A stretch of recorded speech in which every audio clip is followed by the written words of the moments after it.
What's going on, guys? It is your man with the plan, OfficialBullock here, bringing you another episode of my top 10 teams to use on competitive FIFA. And in this episode, you can see we are using Juventus in a 3-5-2 formation with Tevez and Morata up front, Giovinco in that cam role, Asamoah, Pogba, Vidal and Liechtenstein to complete the midfield. And the defence is Caceres, Bonucci and Chiellini. And of course, it's Buffon in goal. And I want to talk about how strong this defence was when I was playing with them. In 15 games I've played on World Gaming, I conceded 2 goals. Yes, I conceded 2 goals.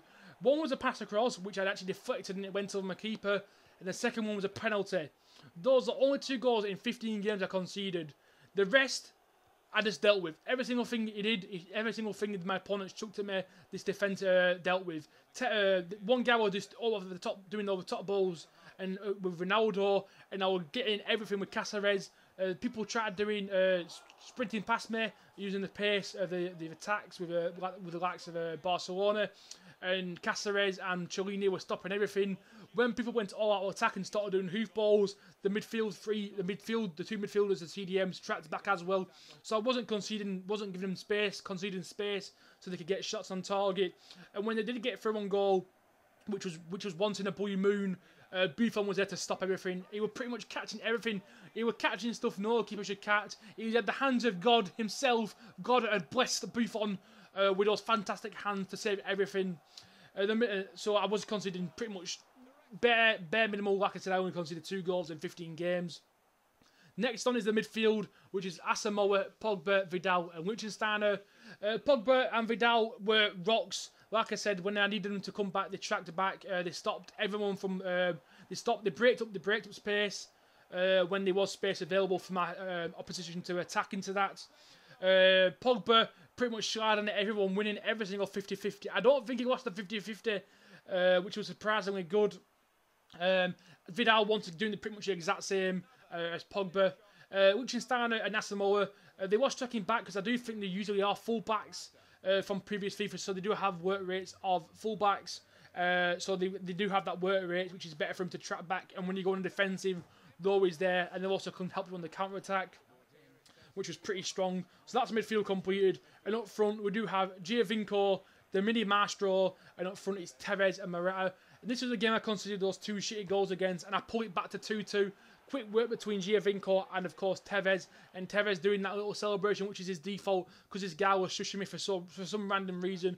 And Giovinco has the ball. Tevez, back to Tevez. Vidal looking for the over-top ball and finding that fantastically to make it 4-2.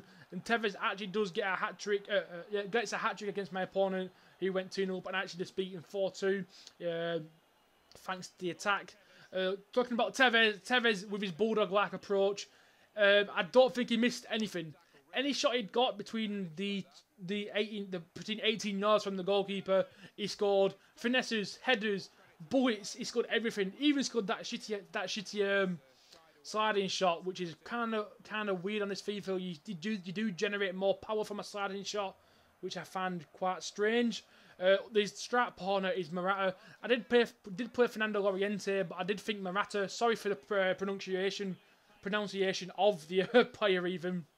I don't know how to pronounce it properly, but Tevez and Morata up front were perfect with Giovinco in that cam role, and that's another assist by Giovinco, fanning Tevez, and Tevez is going to do that front post.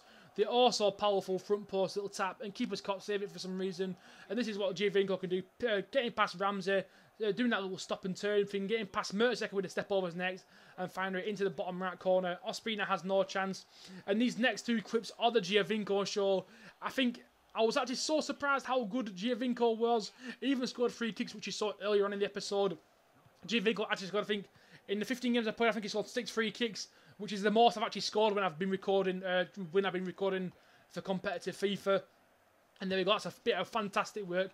That's what you can do when you're bringing the midfielders to the right-hand side of the pitch with Vidal and Liechtenstein. And this is another free kick by Giovinco. 36 push yards out, and he bangs it into the bottom corner. Ospina should have done a lot better, but when that goes, and you just have to admit that's a pretty good free kick. Now we're coming to the end of the episode, and this last clip is going to be scored by Pogba after the free kick.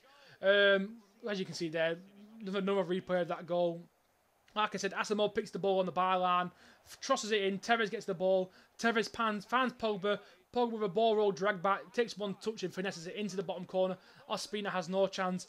Right, that's the end of the clips. Remember to leave a like if you've liked this episode. Also subscribe if you want to keep up to date with my content, which is produced by myself. Thank you for watching, and I hope you enjoy your day. Thanks for watching, and goodbye.